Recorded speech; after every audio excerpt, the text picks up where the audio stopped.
जिला कांग्रेस द्वारा नगरपालिका में कराया धरना। पालनपुर नगरपालिका में भ्रष्टाचारना आक्षेप साथे कांग्रेसना धरना। पोलीस द्वारा कांग्रेसना जिला प्रमुख सहित नगरपालिकाना सदस्यों तेमज कार्यकरोने टींगाटोळी करी पोलीसे डिटेन कर्या। कांग्रेसना આગેવાનો કાર્યકરોએ નગરપાલિકામાં ભ્રષ્ટાચારના મુદ્દે સૂત્રોચ્ચાર કરીને વિરોધ નોંધાવ્યો હતો। નગરપાલિકા જનસેવા કેન્દ્રમાં લોકોને કોઈ સગવડ મળતી નથી, સર્વર ડાઉન રહે છે, વેરો ભરવા માટે લાંબી લાઈનો લાગે છે તેવું કોંગ્રેસે જણાવ્યું। ભૂગર્ભ ગટર યોજનાના નામે અનેકવાર મોટી રકમ ખર્ચ કરાય છે તો પણ ભૂગર્ભ ગટર યોજનાનો અમલ થતો નથી। શહેરના ઘણા વિસ્તારોમાં પીવાના પાણીની સમસ્યા છે। નગરપાલિકા દ્વારા વારંવાર વેરા વધારવામાં આવે છે પરંતુ પ્રજાને કોઈ સગવડ પૂરી પાડવામાં આવતી નથી। શહેરમાં ગેરકાયદેસર બાંધકામ સામે કોઈ કાર્યવાહી કરવામાં આવતી નથી। પાર્કિંગ માટેની કોઈ વ્યવસ્થાઓ શહેરમાં જોવા મળતી નથી। પાણી, રોડ, રસ્તા, સફાઈ તેમજ ભ્રષ્ટાચારના વિવિધ મુદ્દાઓને લઈને કોંગ્રેસના ધરણા। ચીફ ઓફિસરને આવેદનપત્ર આપી રજૂઆત કરી હતી। આજે પાલનપુર શહેર કોંગ્રેસ સમિતિ અને અમારા નગરપાલિકા વિપક્ષના નેતા અને કોર્પોરેટરો દ્વારા આજે ધરણાનો કાર્યક્રમ કરવામાં આવ્યો છે। પાલનપુરની આપ જોઈ શકો છો કે નગરપાલિકા ભારતીય જનતા પાર્ટીના શાસકોના હાથમાં જ્યારથી પાલનપુરનું શાસન આવ્યું છે ત્યારથી સતત ભ્રષ્ટાચાર આપ જોઈ શકો છો। ટ્રાફિકની સમસ્યાઓ, આરોગ્યની સમસ્યા હોય, પાણીની સમસ્યા હોય, ગટરની સમસ્યા હોય।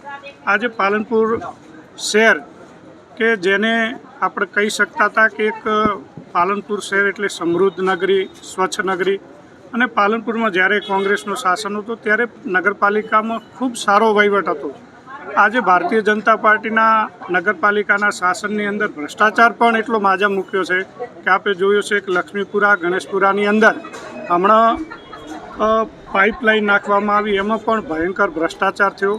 જે ગેજની પાઇપલાઇન નાખવી જોઈએ એની જગ્યાએ નાની હલકી ગુણવત્તાની પાઇપલાઇનો નાખી અને એમના પૂર્વ નગરપાલિકાના ચેરમેને જ્યારે આ પ્રશ્ન ઉપાડ્યો ત્યારે અમારા વિરોધ પક્ષના નેતાશ્રીને સમગ્ર અમારા નગરપાલિકાના કોર્પોરેટરોએ પણ ચીફ ઓફિસરને વિનંતી કરી હતી કે આ બાબતે આ ભ્રષ્ટાચારને ઉજાગર કરો।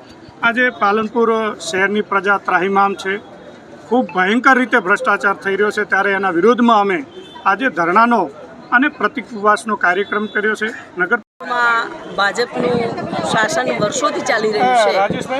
પાલનપુરને જે વહીવટ ચલાવે છે એને પાલિકા કહે છે, પણ એ પાલનપુર નગરપાલિકા નહીં પણ પાલનપુર વિનાશક પાલિકા આખી બની ગઈ હોય એવું લાગે છે। લોકો કેટલા હેરાન છે, પરેશાન છે, લોકોની કોઈ વાત સાંભળતું નથી। ચૂંટાયેલા કોર્પોરેટરો પોતાની મસ્તીમાં મસ્ત છે। અમારા નગરપાલિકાના જે ચૂંટાયેલા કોર્પોરેટરો છે એ અવાજ ઉઠાવે છે, જ્યારે ત્યારે બોર્ડમાં પણ વાત મૂકવાનો પ્રયત્ન કરે છે તો ફટાફટ બહુમતીના જોરે બોર્ડ આટોપી લેવામાં આવે છે। બધું જ મંજૂર એમ કરીને એમને મનગમતા ઠરાવો કરી દે છે। પત્રકારો, તમારા જેવા ફિલ્ડ જ્યારે સાચો રિપોર્ટ મૂકે છે એમને પણ દબાઈ દેવામાં આવે છે અને વારંવાર રજૂઆત છતાં અત્યારે પાલનપુરની ફૂલોની નગરીની દશા ગટરની નગરી જેવી બનાવી દીધી છે।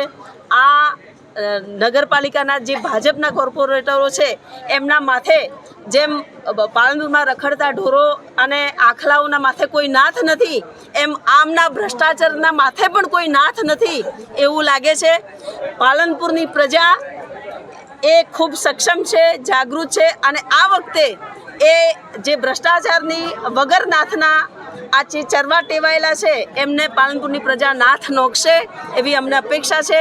આજે અમને ખૂબ મર્યાદિત અને એકદમ સંયમિત રીતે આ વાત અમારી રજૂ કરીએ છીએ। ભવિષ્યમાં આનું આ ચાલશે તો પ્રજાના હિત ખાતર ભૂતકાળમાં પણ કોંગ્રેસે હંમેશા અંગ્રેજો સામે પણ અવાજ ઉઠાવનારો આ પક્ષ આજે આ ભ્રષ્ટ શાસનમાંથી પાલનપુરને નાબૂદ છોડાવવા માટે જેટલો શક્ય છે એટલો પાલનપુરની પ્રજાનો સાથ લઈ અને અમે વધારેમાં વધારે અવાજ ઉઠાવીશું। આજનો પ્રસંગ એ તમે બધા ફિલ્ડ રિપોર્ટરો તમને પણ ત્રાસ હશે જ, કારણ કે તમે પણ પાલનપુર શહેરમાં રહો છો। પાલનપુરની પોલીસ પણ અહીં રહેશે, એ પણ નગરપાલિકાથી ત્રસ્ત હશે જ, એટલે તમે બધા પણ અમારી આ લડાઈમાં જોડાઓ એવી પણ તમને એક વિનંતી છે। અંદર અમારા કોંગ્રેસ જિલ્લાના વડા, કોંગ્રેસ જિલ્લા પ્રમુખના આદેશ અનુસાર પાલનપુર શહેરની અંદર જે સેનિટેશન શાખા હોય, બાંધકામ શાખા હોય કે પાણી પુરવઠા શાખા હોય, એનાથી પૂરી પ્રજા ત્રાહિમામ થઈ ગયું છે. આ અંગે નગરપાલિકાના સભ્ય તરીકે અમે લોકો નગરપાલિકામાં વારંવાર રજૂઆત કરીએ છીએ. આપના દ્વારા પણ જ્યારે જનરલ બોર્ડ હોય, બજેટનું મહત્ત્વનું બોર્ડ હોય, ત્યારે પણ પ્રજાનો અવાજ રૂંધવાનો સતત ભારતીય જનતા પાર્ટીના શાસકો કરતા રહ્યા છે. ત્યારે આજે ન છૂટકે અમારે અહીંયા ધરણા કરવાનો પ્રયત્ન કર્યો છે અને અમે પ્રજાજનોના હિતની અંદર અત્યારે આપ જુઓ, શાસક પક્ષના અંદરના સભ્યો જ અંદર લડાઈ અને પોતાના સભ્યોનો ભ્રષ્ટાચાર બહાર લાવવા માટેના પ્રયત્ન કરી રહ્યા છે.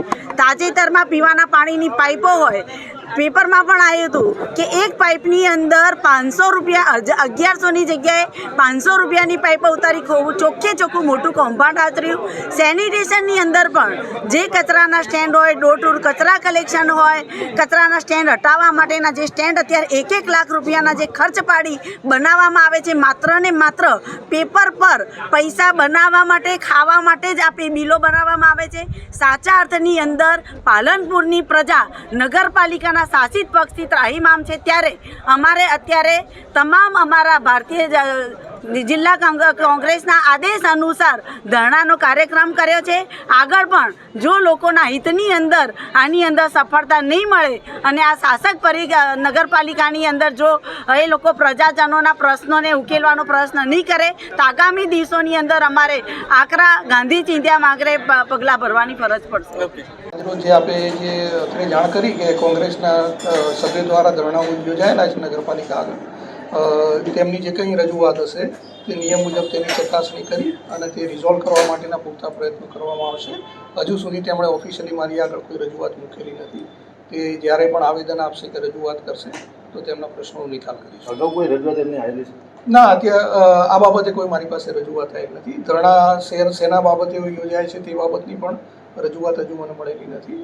તે રજૂઆત મળેથી જે તેમના પ્રશ્નો હશે તેનો નિયમ મુજબ નિકાલ કરવામાં આવશે.